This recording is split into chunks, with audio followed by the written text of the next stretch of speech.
Hey everybody, and welcome to another Accessibility Talks, or A11yTalks, the monthly virtual meetup where we chat about digital accessibility, inclusivity, and usability. Each month we invite a speaker to present on a topic, and afterwards we invite you, the community, to ask questions and continue the conversation. I'm your host today. My name is April Sides, and I use the pronouns she, they. I'm a principal software engineer at Red Hat. For those who can't access this meetup visually, I am a white woman with short, spiky brown hair, and I'm wearing glasses and a black All Things Open t-shirt. And maybe we'll talk about that later. Before we get started, I want to take a moment to remind everyone that our group is committed to creating a friendly and safe environment for all. We expect all participants, speakers, hosts, viewers on YouTube, and those commenting on social media to follow the Accessibility Talks Code of Conduct. This applies to community interactions, including events, verbal questions, and chat and text channels. You can review the full code of conduct on our website at a11ytalks.com/conduct. That's A11yTalks.com. Our goal is to foster productive dialogue where participants can share and learn from one another in an atmosphere of mutual respect. We love questions. If you have questions for our speaker, here's how you can ask. During a live stream video, type your questions directly into the YouTube chat window, wherever it is. If you are not watching live, continue the conversation in the comments section of our LinkedIn event. You can find us on LinkedIn at linkedin.com/company/A11yTalks. Again, that's A11yTalks. We look forward to hearing from you. We want to give a shout out to our bronze sponsors, Agile Collective and Principal Financial Group. We really appreciate their support. And we also want to give a shout out to our AlleyCat Club members who donate monthly to A11yTalks, and to our generous one-time donors as well. Thank you so much for your support. Want to see your organization recognized as a sponsor of A11yTalks and help fund these amazing monthly meetups? Visit our sponsorship page at a11ytalks.com/sponsorship to learn more. Your support helps us to compensate our incredible speakers and enhance our live stream production so we can deliver the best accessible content to our community. If your company uses Benevity for matching donations or gift, you can double your contribution. Just search for A11yTalks, and we should appear as A11yTalks by Midwest Open Source Alliance. All right. So today, let me find my speakers here. Today we have our very own Carie Fisher, Senior Accessibility Program Manager at GitHub, and her colleague Helen Hou-Sandi, Staff Software Engineering Manager of Accessibility at GitHub. They are going to present continuous AI for accessibility, build better, faster, inclusive software with GitHub. But before we jump in, Helen, I heard you have a background in music. I do. Can you tell us a little bit about that? Sure. I went to music school for college and grad school, specifically in piano. I think some folks might know it as accompanying. We also call it collaborative piano. So this is playing piano with others. I thoroughly enjoyed myself, but finished grad school and realized, you know what I like is having my teeth and health insurance. So I ended up getting a job at that music conservatory as a web developer. Of all things, they thought, you know, you'll pick it up, which I think has been true. And that the people skills, you know, knowing the school, understanding people, knowing pretty much everybody on campus would come in handy. I think that they were right. And it's definitely been, you know, one of the skills that I keep using at work. Accessibility absolutely is that, right? It's not just like the work that we need to do, it's the work everybody else needs to do, right? And so that, you know, that experience and being able to talk to anybody and be like, hey, I hope you like me enough that you'll work with me, but I also hope that you know me well enough that like maybe I'm just a little bit scary and you'll do it even if you don't want to. It does come in handy. It's absolutely part of that's the secret. Yeah. Did not know that. Trying to be friendly, just threatening enough. I am a New Yorker, so I think the threatening part comes pretty naturally. But yeah, that's my background. It's a complete change in what I ended up doing for work, but I think it was it was the right move. I'm definitely enjoying this as the day-to-day job instead Nice. of music day-to-day. Yeah. Yeah, and much like Helen, I also do not have a background in CS. So, take what we say with a grain of salt, I guess. But no, we've done it long enough. I think we know what we're talking about. At least we know about accessibility. And today we're going to be talking about accessibility, of course, continuous AI for accessibility specifically. We already had a quick introduction, but I want to add, as we did it when we did this at All Things Open, my background is more in Drupal space, and Helen is. Yeah, I am a WordPress lead developer. Carie and I actually spoke on a panel together at a WordCamp way back when. I think I looked it up the other day. I think it was 2019. Yeah. Yeah. Well, I don't know. Just if I a few should say years that. ago, yeah. Just a little bit. It's like a lifetime the ago. before times, right? Yeah. So, So I come from WordPress, but it's with us being on a panel together and everything, we've always seen. I know on the WordPress side, right? We've always seen Drupal as like a sibling, a part of ally. that PHP. Yeah. Exactly. We're all in open source together. What we want is to see people using open source, being on the open web, and not within walled gardens. And I think that's where it's no, we're not competitors. Actually, we want the same thing. And maybe there's a little bit of back and forth, but I like to think that it's a positive thing. It is. And I think open source is really at the heart of what we're doing here too with continuous AI for accessibility, because you could use it in WordPress, you could use it for Drupal, you could use it for any sort of stack when we talk about the scanner specifically. But first, on a high level, what is continuous AI for accessibility? Part of it, try to imagine accessibility is not like a box to check, as we've talked about in different talks previous on A11yTalks, but more of a continuous journey. So this continuous AI for accessibility is an approach that weaves that accessibility into the fabric of software development. So it's not a single product, it's not a one-time audit, it's a living, evolving methodology. So with this approach, we can combine strengths of automation, artificial intelligence, and human experience to create accessible software for everyone.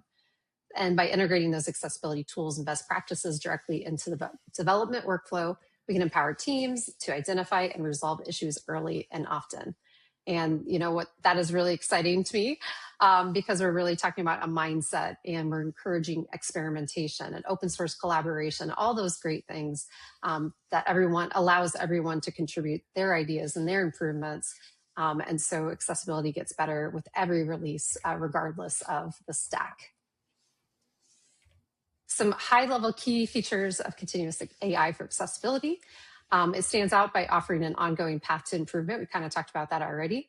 But we're also not thinking about accessibility as an afterthought, but we're building it into each stage of development. So we're thinking about the ultimate shift left. So initial design, development, maintenance, forever and ever and repeat.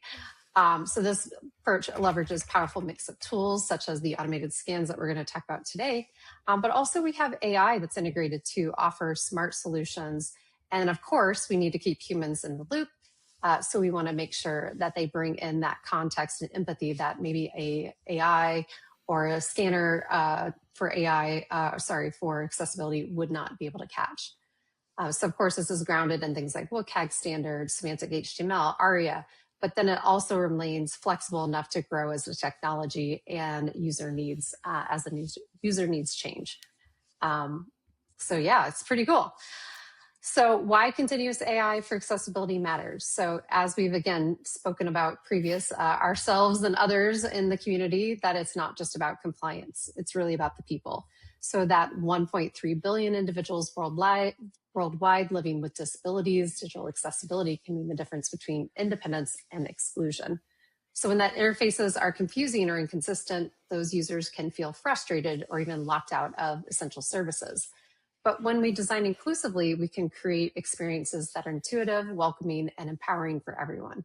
So that isn't just good for ethics, of course, it's also good for business because accessible products reach more users and strengthen brand loyalty. So by embracing that continuous accessibility, we move beyond reactive fixes and build a culture of empathy and excellence. Some very high-level pain points are users. We talk to them a lot. things that we've already mentioned, like navigating a website with us with a screen reader, only to find things like unlabeled buttons, keyboard traps, images without alternative text. And then there are things like technical bugs. And there are barriers, right? These are barriers to participation. So these accessibility pain points can really make users feel invisible or excluded, and leading to frustration and abandonment. So the challenge is that many issues are subtle and easy to be overlooked without that ongoing vigilance. And by continuously monitoring and testing, we uncover not just those compliance gaps, but real world obstacles that prevent users from accessing content, completing tasks, or enjoying the experience that we all do. Part of what we do here at GitHub is we are thinking about humans. We are thinking about accessibility. And so on the board here, or on the slide here, I should say, we have GitHub's accessibility mission. And you can learn more about it at accessibility.github.com, which is where we put all our high-level things. But go ahead and take a look at that website when you can. But part of this mission is recently that we also made the GAD pledge for our public commitment. So GAD is the Global Accessibility Awareness Day back in May. And in that, we actually, Drupal was the first to do the pledge. I'll just say, and I don't know if WordPress is on that list yet, but GitHub is on the list, which is great. And we're embracing that inclusive principles and open source transparency. So this is kind of the first of what we're offering in that realm of that GAD pledge, and one of the things that we're giving to the community. So, and we want our community not only to use these accessible tools, but also help us shape them. So by sharing the feedback, Helen's going to do a great demo and give you a great overview, and then give us a URL to actually be able to provide feedback and report issues and build those solutions together. All right, over to Helen. Yeah. So what are we talking about? What is this thing that we're talking about open source for? So what we've done is we've taken years and years of work that we've done ourselves at GitHub around how to do automation for accessibility, to multiply our efforts, because there's many avenues, and I'm sure I'm preaching to the choir here, but there are many avenues, right? Both for compliance and for building great experiences. And we wanted to take one of those components that we do already at GitHub, and what that is specifically right now is act scanning, and take that work that this amazing team of mine has done over many years, and take it as a thing that's built on top of open technologies, as well as tools that many of you have access to right through GitHub, and release it in a way that makes it usable for everybody, because there's really no reason for us to keep it for ourselves, right? So the premise here is that we've built a tool that goes through a workflow that we refer to as find, file, and fix. And what that means is that we leverage existing tools like act scanning to do scanning, to find issues, right? This is the find part. So we find violations, we find problems. As I said, we're starting with act scanning. We're calling this a public beta. There are many other things that we want to consider in the future, but we're starting kind of, we're all familiar, kind of industry standard. From there, we move into filing these violations. So we open issues for you. And these issues contain content that we believe is helpful to everybody, right? And then we optionally, technically, can suggest fixes. And this is leveraging Copilot agent mode, or Copilot coding agent, to open PRs on your behalf to address that issue. So a couple of things on the file part, because our premise is that you may leverage something like Copilot or another agent to start these fixes for you, right? To kind of give you a head start. We want to provide a lot of context in these issues.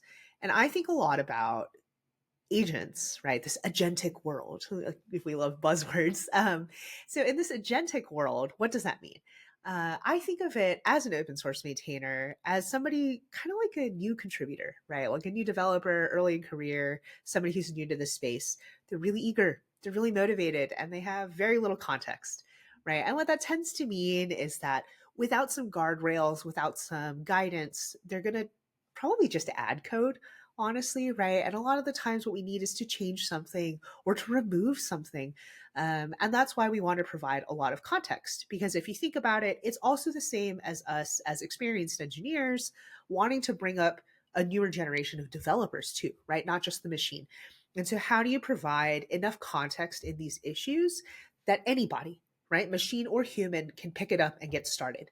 And I'll show you what that looks like. But basically, we provide lots of links, lots of information. And we can do this because it's being generated by automation, right? We've removed the human element of toil, of like copy pasting stuff from some checklist somewhere, having to go through hundreds of these, right? We're leveraging the machine to make that happen for you. All of that is automated, right? The find and the file parts are not AI driven. These are currently their responsible usage, and these are typical scanning opening issues, just based on things that we already know. And then the fix part, right? This is where you can leverage something like Copilot.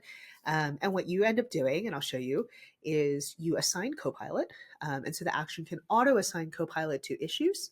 And then it'll start a PR for you and it'll ping when it's ready for review.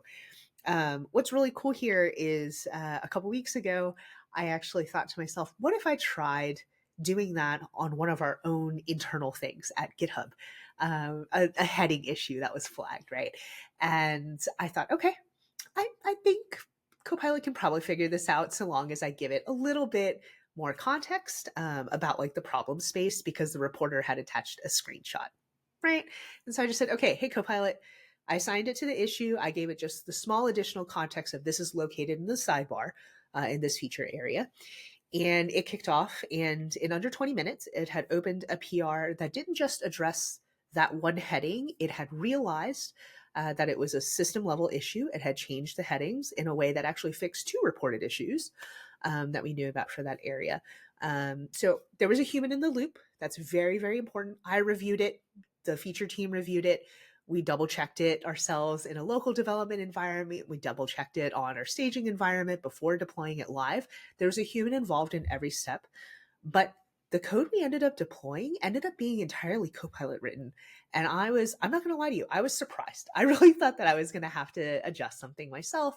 But this was a really exciting development for us. And this is, also a part of the work we put into tuning Copilot to serve our own needs at GitHub. And that's also something that I'll show you some more about.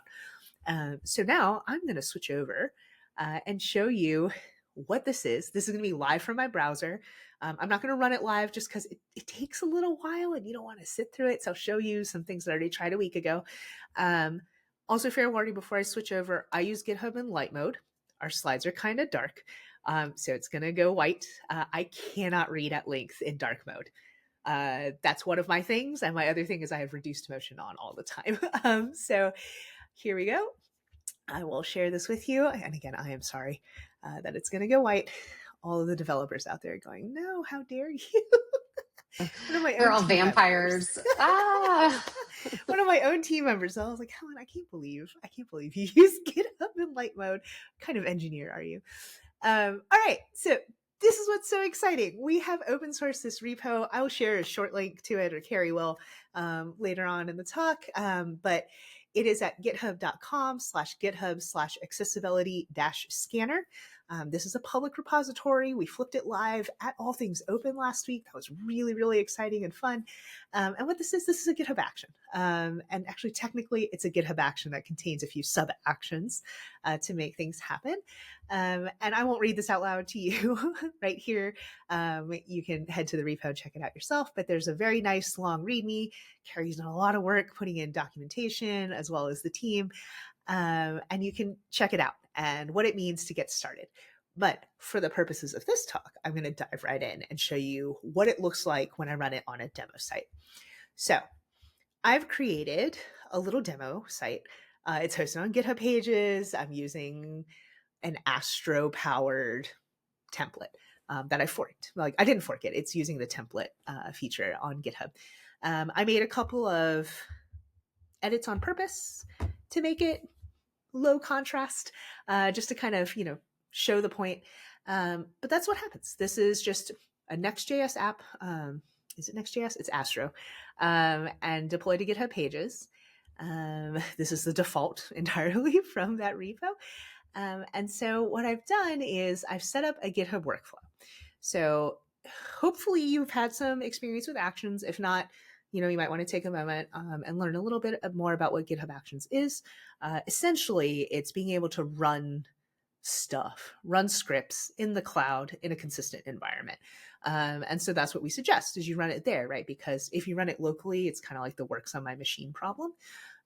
So in order to get things running on GitHub Actions, you need to add what's called a workflow file. This is YAML. Sorry if you don't like YAML, but that's what it is. And so you can name it kind of whatever you want. I've named it accessibility scanner. And then there's this thing, it's the directive is on, and then it says workflow _ dispatch right now. For me, what this means is I'm going to run it manually from the Actions interface. So I can go to that workflow, and there will be a run workflow button with a dropdown, and then I can trigger it from there. I'm doing that in my case because this is a demo. For a lot of people setting this up for the first time, you'll also want to run it manually just so you're not surprised by a fresh run. But for ongoing purposes, so like what we do at GitHub is we actually run this on a schedule. We run it once a day on production URLs and then report those violations out to any owning teams that might be affected. So then we get into the jobs. And in this case, this is very straightforward. There's the accessibility scanner job. I can name it whatever I like. It's using GitHub /accessibility-scanner at v2. It's very important to specify a version number at the very least, if not a full-blown tag. This is for your safety and to make sure that you don't suddenly get changes that break backwards compatibility. And then I pass with some URLs. In my case, I've just passed some URLs manually. We're working on sitemap support. You can definitely kind of punch in yourself and generate a list of URLs. We've been discussing implementing a crawler, but that's going to be like an imperfect, like indeterminate sort of thing. So we're always going to recommend that you pass an explicit list of URLs. Then I tell it which repository I want it to open the issues in. So actually you could open issues in another repository so people don't see them or whatever kind of setup that you want. I have to give it a token. This is in the setup instructions in the README. You do have to generate a personal access token with certain permissions. And this is so that it can actually open issues and assign Copilot. There's some more nuance in there, but for the moment, that's what you need to do. And then I give it a cache key.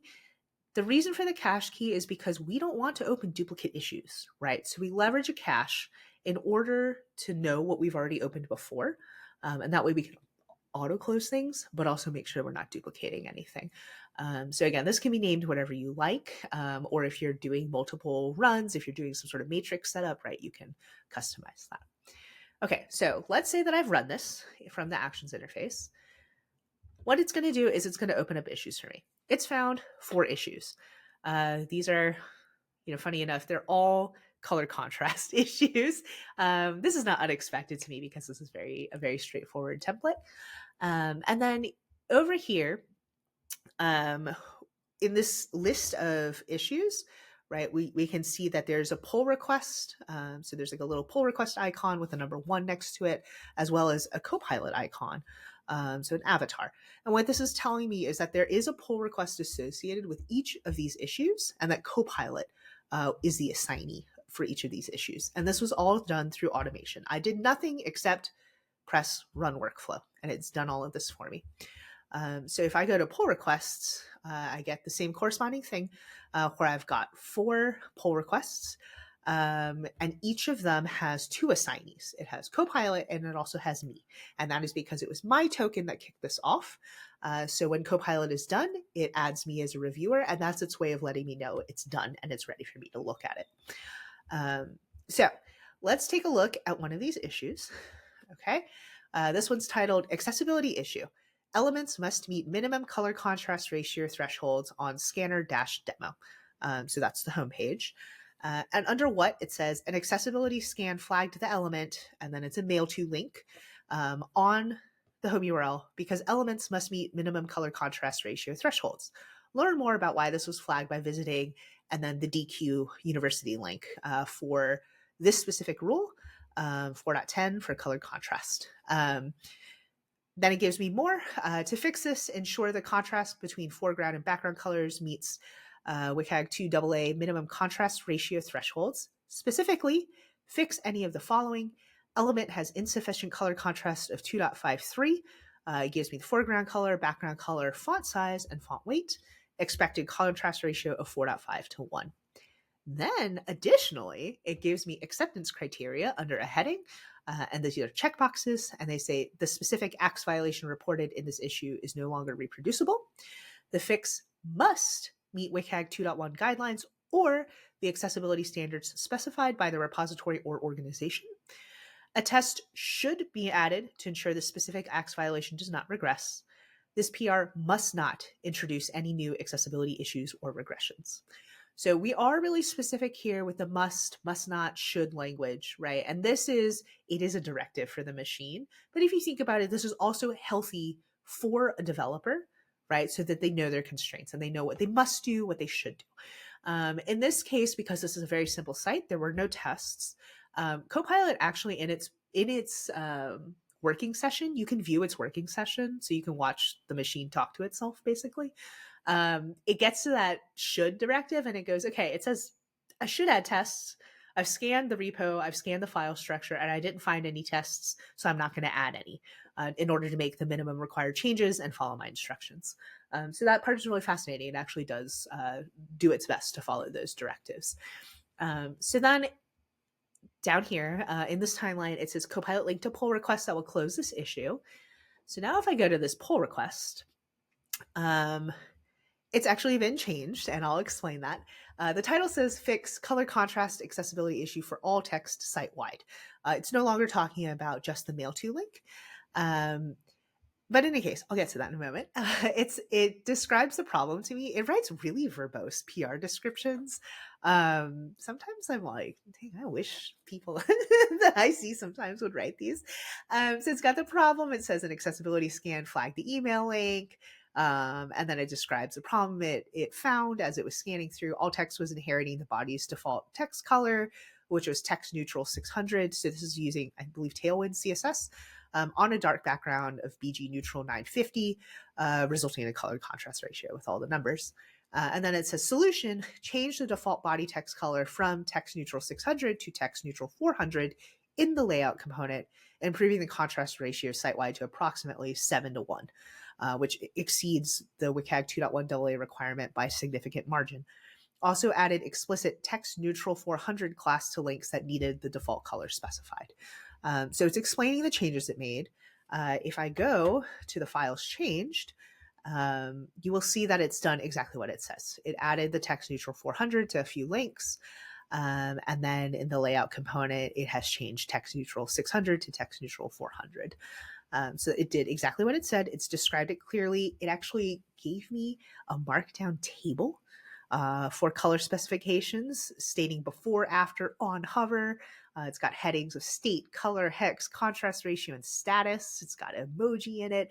I'm going to be honest with you, I hate making markdown tables. So this is amazing to me that the machine went through and it made me this fun little reference table. And then here's another really cool thing. We actually attached the Playwright MCP server to Copilot Coding Agent. And what that means is not only can it run Playwright, right, it can run your headless browser tests, it can take screenshots. So what it does, now it's got a heading. It says visual impact. It says all text across the site now appears as a lighter gray, significantly improving readability. And then it gives me a screenshot of what it changed. I've also seen it give you screenshots of dark mode and light mode. If it finds that on your site, it's able to go through and make those screenshots. They're a little weird because they're things like they're firewall rules, right, for safety. So sometimes it doesn't load the fonts, that sort of thing. And it might look a little bit different from what you're expecting, but it does take screenshots. And a really cool thing is that Kendall, who is an engineer in accessibility, as she was digging into like, how does Copilot do with WCAG rules? What sort of content should we have? She went all the way down into the coding agent's prompt itself and added a test for the coding agent that runs each night to make sure that it's including meaningful alt text with its screenshots when it posts them to pull requests. So those are the kinds of things that we're really excited to work on at GitHub, in addition to being able to release this to you in the public. Then it tells me about the testing. It lists back out those acceptance criteria I had listed out in the issue, right? Or rather the automation had, and tells me that it's passed all of those acceptance criteria. And that's what it does. Now, the reason this has actually addressed text site-wide as opposed to just the email link that was originally flagged, right? Because that's something with act scanning that's a little challenging sometimes, right? It gets like a little bit too specific, and it's like, how do we group these issues together? Is because I can actually at Copilot, I can at mention Copilot, and I said, at Copilot, it seems that all of the text, including the body text, is also too dark. Could you apply the same fix to all of the text by default? And that's what Copilot ended up doing. It took about 5 minutes, and it went back through. It took my feedback, and it went working through, and made the changes. Because the initial change was it only changed one of the classes on that specific email link, which makes sense given that Axe violation and the flag. But because I'm a human in the loop, I'm like, hey, I think that you could do better. Kind of the way that I would to a person. So that's what it did. And it updated the pull request. Again, it tagged me for review once it was done. And now I'm like, okay, if this were a real site, I'd probably go ahead and merge it in, and ship it. So that's really exciting stuff. So one thing that we mentioned, and this was in the acceptance criteria, you might have caught that as I was reading them out. But this is something I also want to call out because we just recently published this. There is a line in the acceptance criteria, right, where it says the fix must meet WCAG 2.1 guidelines or the accessibility standards specified by the repository or organization. What we're talking about here are custom instructions for Copilot. I can also share these URLs, but there are the general GitHub docs on adding repository custom instructions for GitHub Copilot. And it'll tell you where it applies, right? Because sometimes it like, depending on what exactly you're doing, it can apply to code review, it can apply to chat, it can apply to suggestions. And there's also ways of you being able to have subfiles that apply to certain areas and not others. So they're quite featured. So I would take a look at that. But we also very recently published a guide for optimizing GitHub Copilot for accessibility with custom instructions. And this is available on accessibility.github.com as well.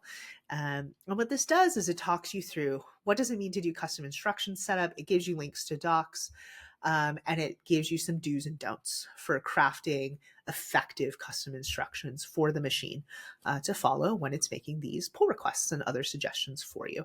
Another cool thing I do want to call out is here it says reference and enforce design system standards. This is something we also do at GitHub. Our design system is called Primer. That's available publicly as well, like many design systems. And in Primer, we're actually experimenting with a Primer MCP server and attaching that to our own tool calls. And that gives us the ability to say, you see this button, how do you make it disabled? This is a pretty straightforward example, so it could probably infer it from other code in your code base. But once you attach something like an MCP server or otherwise, right, other documentation for your design system, it can be a lot smarter, especially about complex props and other things you might want it to do with your design system. And with healthy accessibility guidelines, honestly, maybe not even accessibility guidelines so much as accessibility defaults, right? Then it's also able to pick that up and make sure that they're adhered to when making suggestions. It talks about the precise language. It talks about using lists as a great thing for the machine. And again, it's a great thing for people too, right? I know I do better with lists in my own note taking. I'm still one of those like bullet point note takers to this day. And then it gives you instruction don'ts, like don't paste entire sets of guidelines. This is where it's a little wishy-washy, we understand, right? Like, how do you know that the LLM has actually consumed WCAG guidelines, right? I get it. You cannot truly know, but it does. It's done it. It's in there. It's in its baseline knowledge. Don't include links. This is an important one. It's not going to follow those links. This is for safety. This is for security. And also, what if the contents of that link change? You don't want that to be indeterminate as well. So that's what it talks about. This is a really great guide. I'm really excited about it. Again, like my team has worked on it along with Carrie's team. It's really nice to be able to collaborate and put these things out there. And we're just so excited to be able to share it publicly with you. I just want to also thank not only Carie for being on this with us. We also have we've had some private beta testers prior to us opening this up. So thank you to them for their feedback that has been helping us shape this product and this project. I also want to shout out the team of mine, the part of my team that's been specifically running at this for the last few months. That's Clay Miller, Abdul Ahmad, and Kendall Gassner. And they've been really amazing. But like I said, this is building on the entire team, including former members of the accessibility engineering team and everything that they've done around automation at GitHub. All right, Helen, thank you for that. That was an awesome presentation demo. And yes, the article that you were just talking about, or that documentation, is super hot off the press. It just came live yesterday or this morning. So we are always continuously updating our README and the files related to that. So that's really cool. I did notice our repo also already had over 80 stars. That's pretty cool. Go check it out. We'll just wrap it up here talking about that power of open source and continuous AI. So open source really is that engine of accessibility innovation. So by sharing these tools and these ideas, we can accelerate progress for everyone, not just within this one organization, but across the entire community. So continuous AI gives us that speed and intelligence to catch and fix issues rapidly, while open source ensures transparency and collaboration. And when we mix those humans and AI together, accessibility becomes more efficient and responsible, balancing automation with empathy. And most importantly, accessibility shifts from being an add-on to a built-in part of our software culture. So all kinds of great things. And if you are ready, we invited everyone at ATO, All Things Open, to join us. And now we're inviting you as well, the community, to join this movement for accessibility. So our open source accessibility scanner that Helen went into detail about is available to explore, adapt, and contribute to. Just scan this QR code and visit gh.io/A11y scanner, SCANNER. Or if you have your mobile device handy, you can scan the QR code that's on the screen. So, and we're looking for all kinds of contributions, not just developers. So if you're a designer, you're a tester, you can set up this scanner in your environment and share your feedback there as well. So the beauty of open source, as we know, is that anyone can improve, adapt, and learn from these shared tools. And together we can raise that bar for accessibility software. So right now, our contributions aren't quite open yet, but you can at least create an issue after you test it, and you can give your feedback there and share those insights. Because of course, accessibility is that shared ongoing mission. And so collaborating together, continuously improving, we can build those more inclusive digital experiences for everyone. So let's go make that accessibility innovation our new standard. Thank you so much. All right.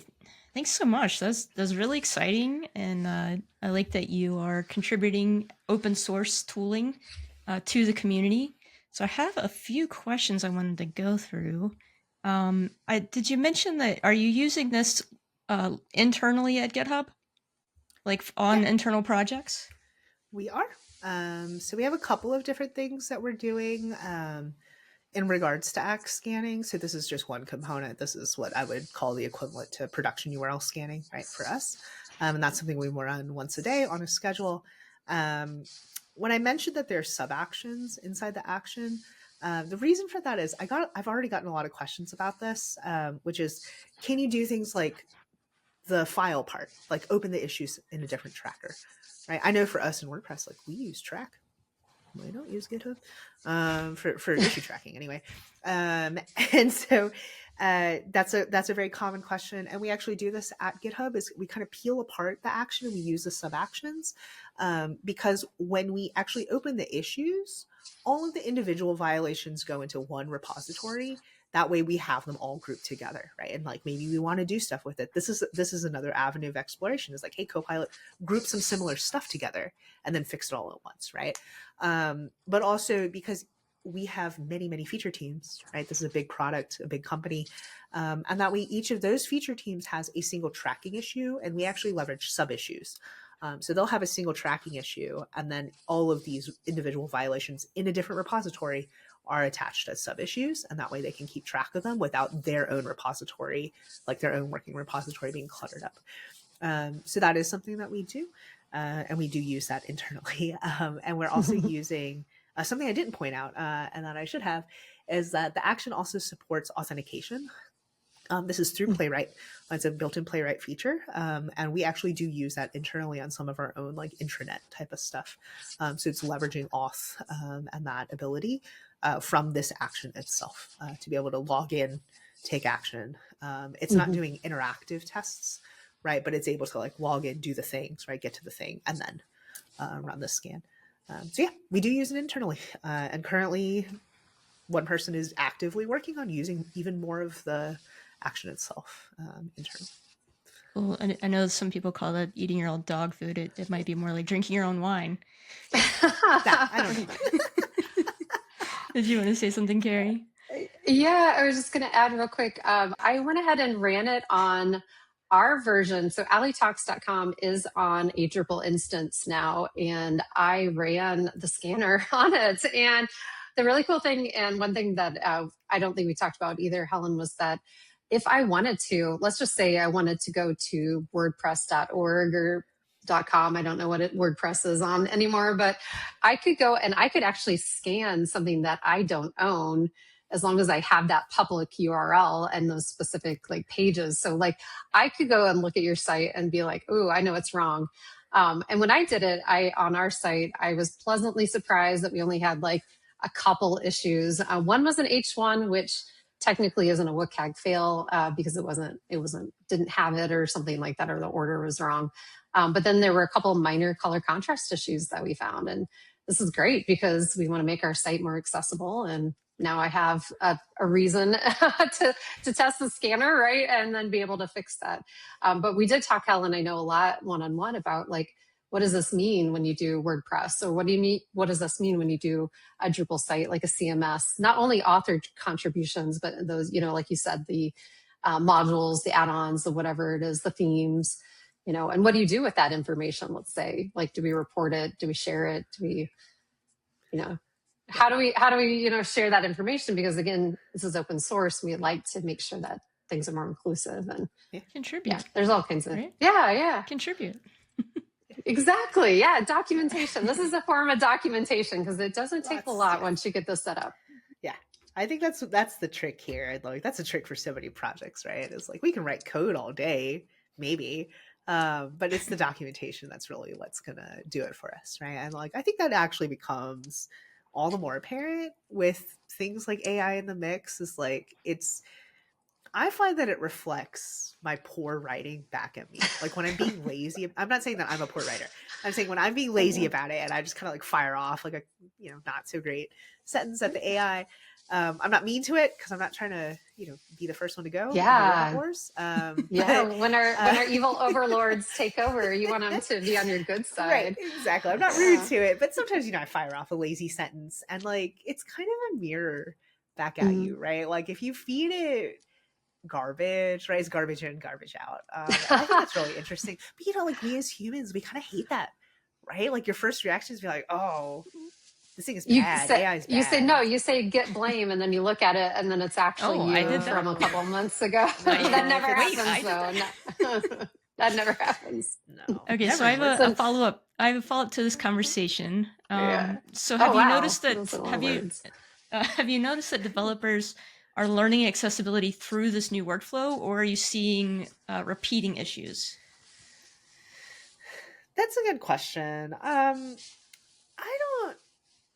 guess like, wow, I'm going to be annoying. I'm a manager. I'm going to ask like, what you mean by people learning about accessibility through this? I think that's a thing with Axe that I find, like Axe scanning, that I find both interesting and a little bit frustrating, right? Is like how granular it is, right? And like that doesn't really guide people to understanding why, right? Or like thematic issues. And so probably like, because currently we're using Axe scanning is probably not the greatest tool for like learning about that, right? We're not explaining anything in there to like, build understanding or empathy in those issues. And it's entirely about the fix. But I can definitely see, as we consider like, what are some other things that we might want to scan for, that we might want to test for, right? Like, so this all has Playwright underneath, right? Very industry standard. And so what if you're writing keyboard interaction tests? Now you can describe like why it's bad that you can't get to the thing. And now because it's more of an interactive test, right? I've personally found that that's an area where developers are more able to kind of connect and understand the problem space, right? It's like, oh, I understand this workflow. Now I understand how it might, affect me or affect somebody that I know. And I find those more effective than these sort of like what we'll call like zero interaction tests, right? Where it just throws the thing up, runs an automated scanner on it, flags the things that are, programmatic and relatively easy to flag. But at the same time, right, like as we talk about like what's compliance versus what is like a great experience, we do need to do compliance, right? Because like if a scanner can find it, somebody else can find it, right? Like Carie, what you were saying about like we could point this at any public website. That's not scary. Anybody could be running the Axe DevTools browser. It's true. And they right? do. It's the same thing. They do. That's, and they might the be drive-by, exactly. litigation. It might be good faith. It might be bad faith. But like sometimes, you also have to check those boxes because if they're easy for the computer to find, they're easy for somebody else to find, right? And so we do need to meet those.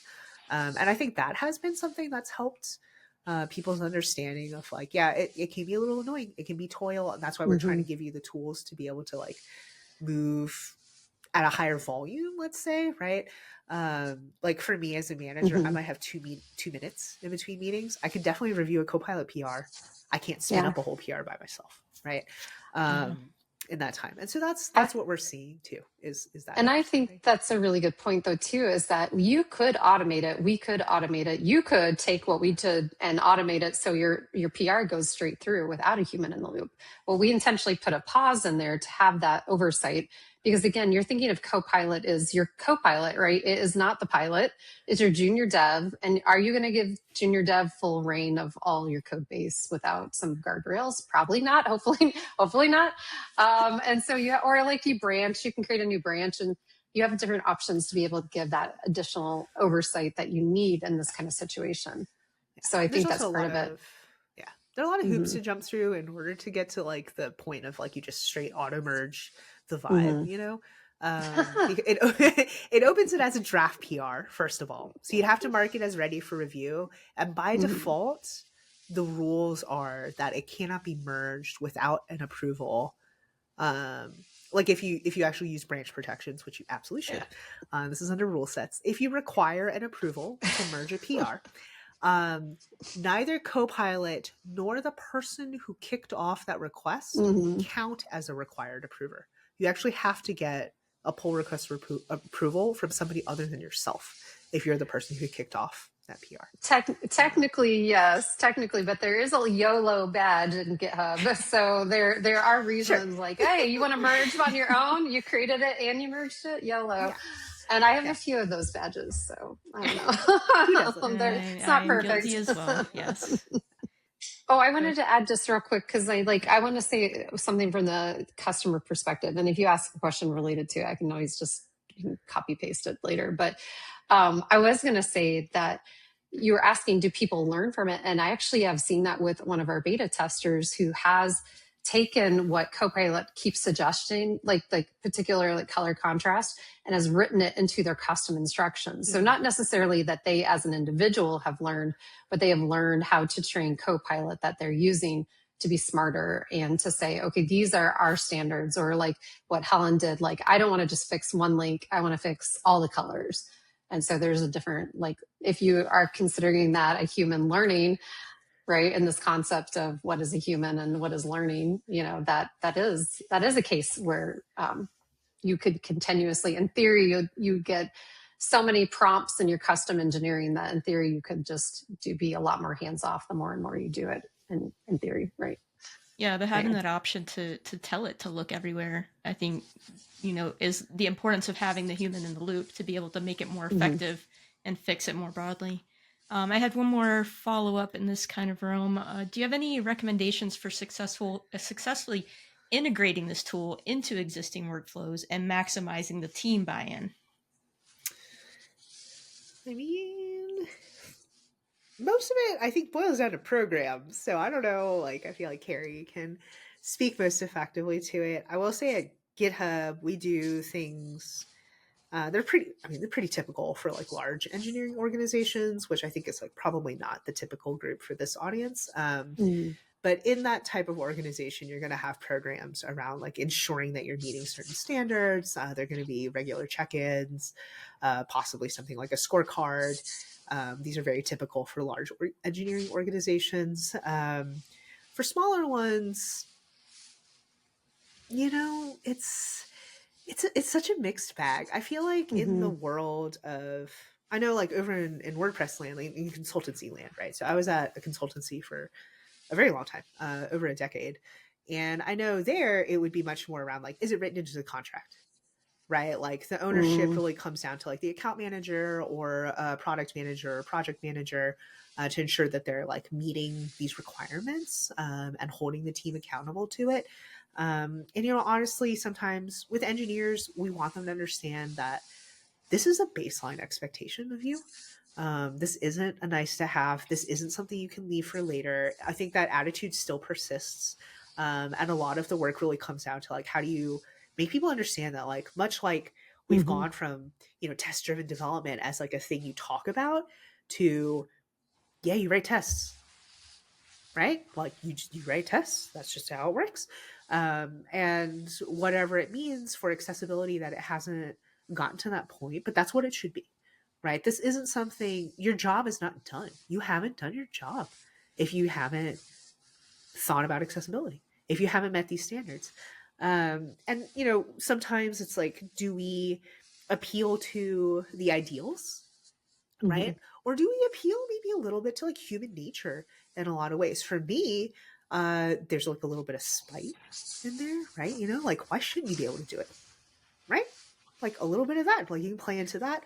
And there's also a very real thing, which you know, it's not everybody's favorite way to look at it, but realistically, a lot of like, if we're talking about like the assistive technology part of it, what is assistive technology if not programmatic consumption of a rendered web page, right? You know what else is programmatic consumption of a rendered web page is the LLM, right? So like if you're a person who's like all in on AI, you want to do this too, right? Exactly. Like if you can make it more accessible from the assistive technology point of view, it's also better for your AI point of view if that's the thing you're into, right? Like Yeah.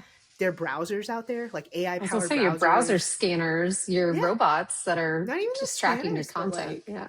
these new SEO. browsers that like Hmm. take action for you. I don't know if you've seen them. True. There's Yes, one I have filling out from forms and such. Yeah. Perplexity. Is that who has one? Mm. Like so they have an AI powered browser, and what that means is like, from what I've seen, you get a chat interface, and you can tell it to do stuff for you. You can be like, hey, go to my JetBlue account and like book me a flight, right? Hmm. And Here's my credit if, card.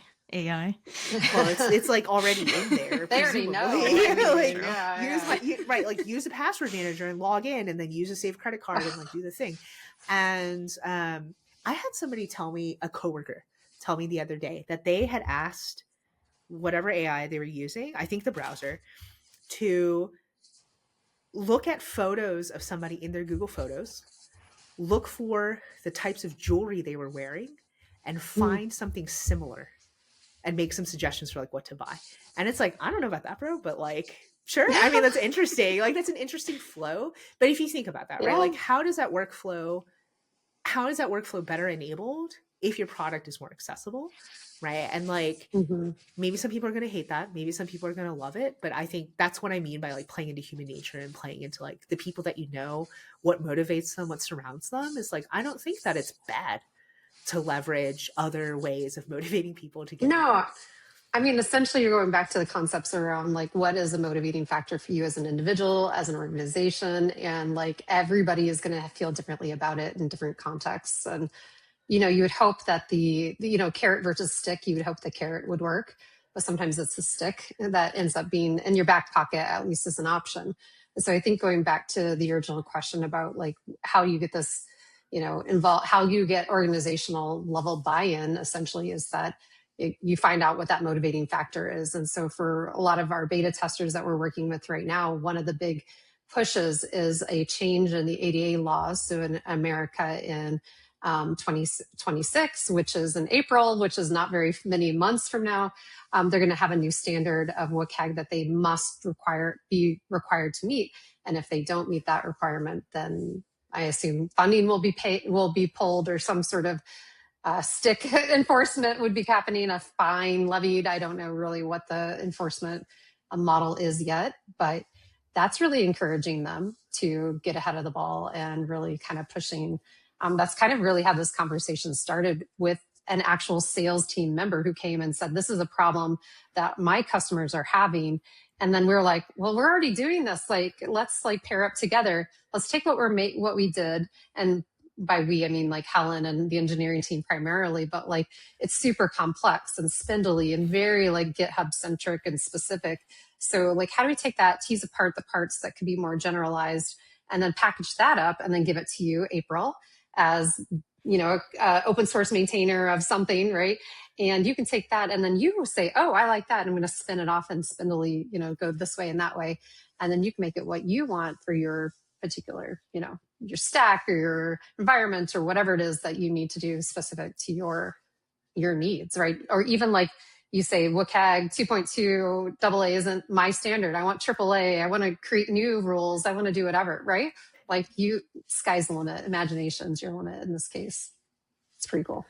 Yeah, so you just told me, you kind of answered the question I was going to ask, was about like the approach of solving an internal problem and the decision to go open source with the solution. I know you both have open source background. Is that really what was the driving factor of doing that, or was there something else? This will be the last question, by the way. Well, I already answered it. No, I just I read your mind. No. Yeah, I mean, there's definitely the customer angle, right? It's like we Mhm. want to be able to serve our customers and meet them where they need. Certainly, yeah, Title II is on our mind because we will be held accountable for it as a vendor to the responsible people, responsible entities. So that's on our minds as well, right? And if we have a shared interest, then why not?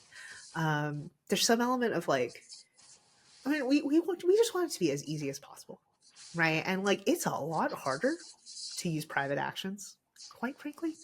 So there's an element of that. There's like, as engineers, we want to keep things simple. And because there's nothing proprietary really in here, like there's no reason not to open source it, right? It's kind of like almost that attitude of like, why not open source it? Like what would the reason be not to? And like, I don't, sure, like we can come up with them, right? Like what does it mean to maintain a project? What does it mean like when people are, maybe flooding into the issues as we speak? I don't know. What does that mean for us? And like, how are we going to manage that, right? Like we have lots of questions around that, but I still think it's the right call. And then, yeah, absolutely. Like we made that pledge, right, to support open source communities to both be more accessible, right, but also like to provide, accessibility to open source communities. And this is absolutely a part of that pledge. Like we don't want to just run our mouths. Yeah. That's not the point. It's to really, really do what we say. Right. And as part of the pledge that you were talking about before. Yeah. The GAD pledge. And I was going to say, like, we are a private organization that, we have customers and we rely on that resources, but we support so many open source spaces. Like what was it? Like, I don't know, 90% of the open source projects that are in the world are on actually GitHub. And I learned that. And Ed Summers' keynote talk, I was shocked when that number came up. I'll get the real number for you in a link, but I was surprised. But that's just, what it's telling us we need to do this, not only for economic reasons, but also for, maintaining that, the GAD pledge and the ethos that we have around open source and supporting those communities. I wanted to say one thing is before we wrap up related to that. And again, I don't know if you want to keep this or not, but like one piece of it too to note is that Copilot is not free, right, in this scenario. So if you are running this kind of query and using Copilot to create those PRs, they are, charging you that usage fee, right? Whatever it is, whatever tier you're at and whatever your actual number is, I cannot tell you, but you don't have to also assign it to Copilot to create those for you. So we've made it so you have that option to either toggle that on or off with the idea that, you're going to get more bang for your buck, so to speak, if you have it enabled and you are having it build those PRs for you. But the scanner will still work regardless, whether Copilot is making those PRs for you. So that's, I think, an important part to say, especially when we're talking about open source. Projects and individuals may not have the money to be able to support those kinds of initiatives. So, but You can still use a scanner. Yeah. Yeah. That's another part of it being open source is you can take a look at it too, right? You can peel it apart and be like, oh, I actually only want to use this part of the sub action, or realize that there is an option. You can pass the option to not automatically assign Copilot. Nothing bad happens if you don't have Copilot enabled. It just like won't do it. But yeah, absolutely. It's not required, right? Like we put it together, like, you know, if by default configuration, we want it to be as simple as possible. We want it to be as close to plug and play as possible, right? It's a little more complicated, especially because you have to generate a token and you have to set up the workflow file, but we want it to be really, really close to like plug and play. But if you want to get into the details, they're there.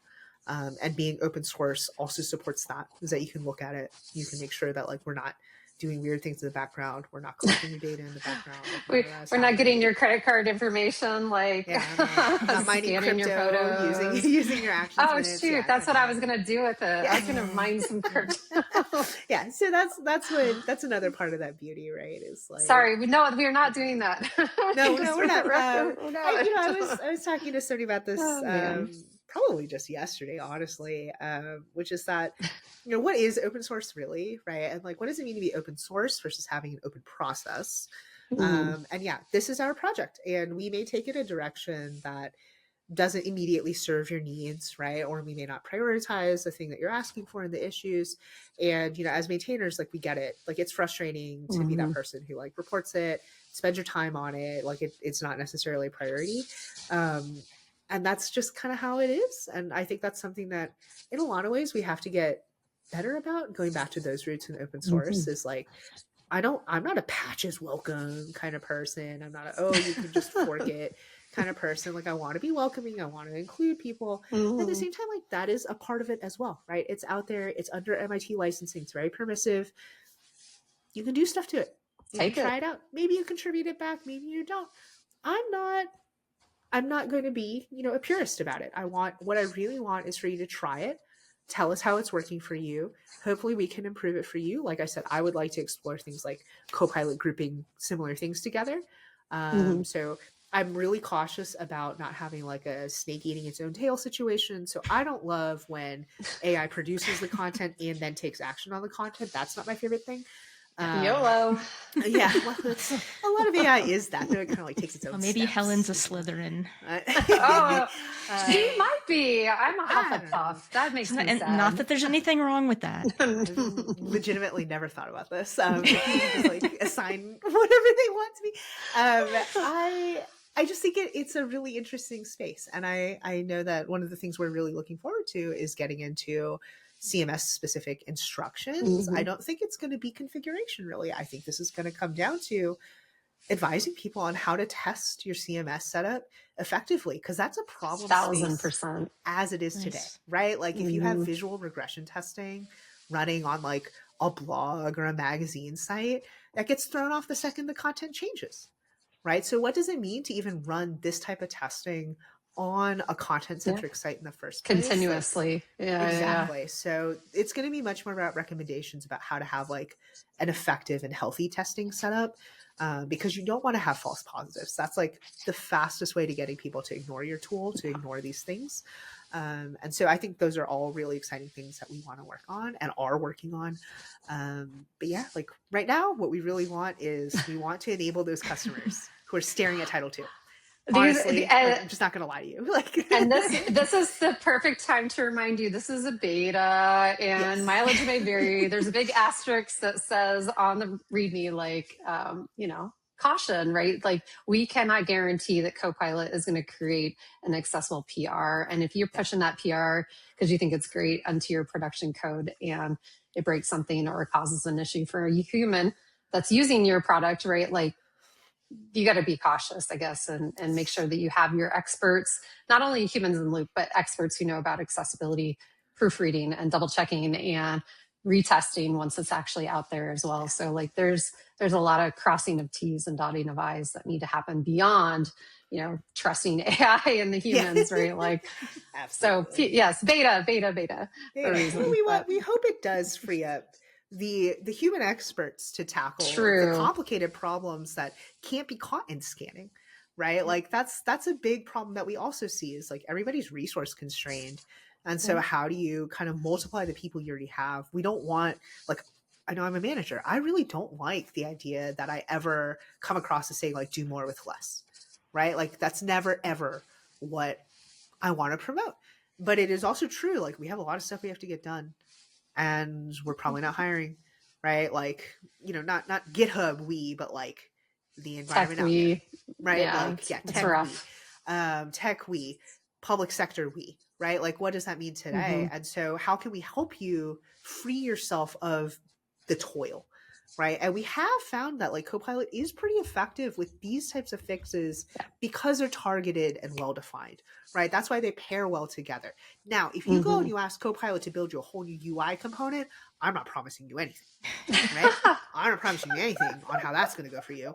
But if you say, I hey, have a prediction on how that would go for you. okay, I might have some light experience here, so I'm going to say don't do that. If you want to vibe code your UI, I don't know.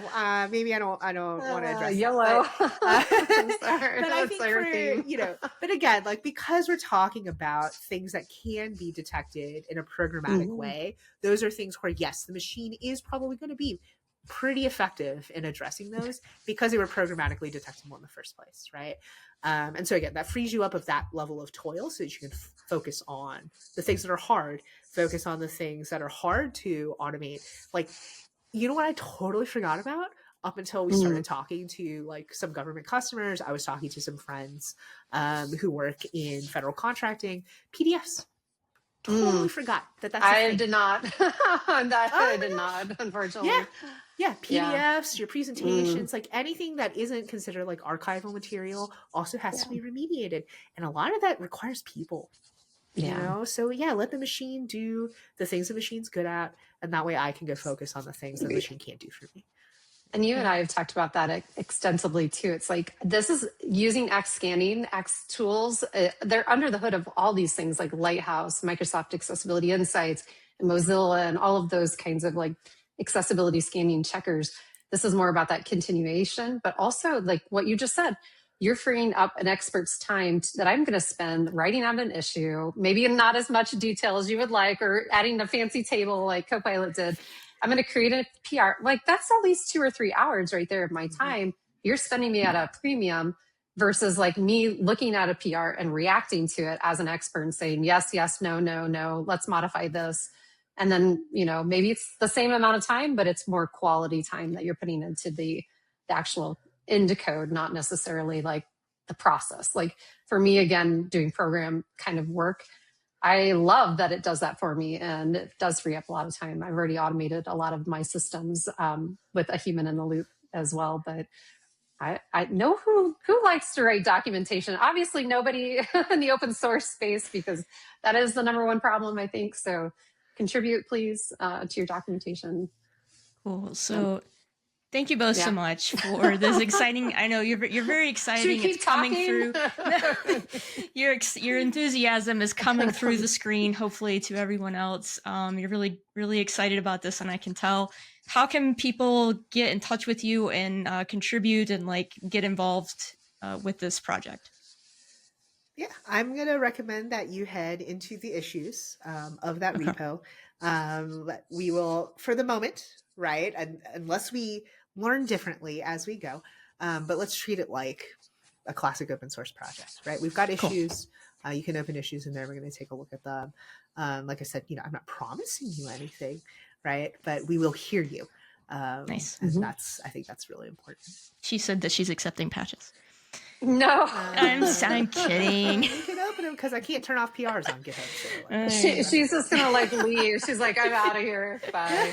All right, thanks so much. It's been a blast chatting with you, both of you. So I'm gonna go ahead and wrap us up here if I can figure out how to use this. All right, so let's continue this conversation now on our LinkedIn event. You can get in touch with both of our speakers there. You can find us at linkedin.com/company/A11yTalks. And we're always looking for speakers and new voices in the accessibility community. We make a conscious effort to include marginalized groups and tech in our speaker lineup. If you're interested or you know someone who is, please reach out to us at team@A11yTalks.com. And we'd love your feedback on what we are doing well and maybe things that we can do better. Go to A11yTalks.com/feedback to share your positive and or less than positive feedback. We value your input.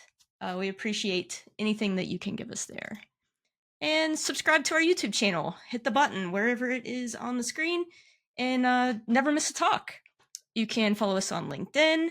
You can follow us on Blue Sky, Mastodon, and thank you so much for attending. We'll see you next time.